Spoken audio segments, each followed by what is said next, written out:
widokach. Rozpoczynamy nowy cykl filmików opowiadających o tym, jak na przestrzeni lat zmieniało się nasze osiedle i jego okolice. W każdym filmiku będziemy opowiadać o jakimś charakterystycznym naszym budynku. W dniu dzisiejszym, jako że mamy wrzesień, zaczniemy cykl od szkoły podstawowej numer 5.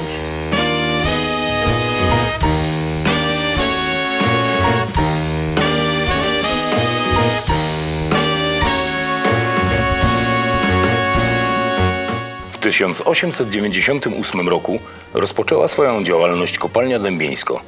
Do pracy tutaj zaczęły przybywać coraz większe rzesze ludzi.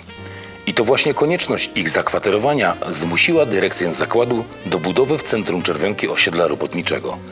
Wtedy powstał też budynek obecnej szkoły podstawowej nr 5, architektonicznie dopasowany do otaczających go familoków. Cały kompleks w 1994 wpisano do rejestru zabytków województwa katowickiego. W decyzji konserwatora możemy przeczytać o szkole. Dach wysoki, czterospadowy, kryty dachówką. Wejście wykonane ze sztucznego kamienia w formie dostawionego portyku. Dwie kolumny podtrzymują trójkątny tympanon z wizerunkiem sowy.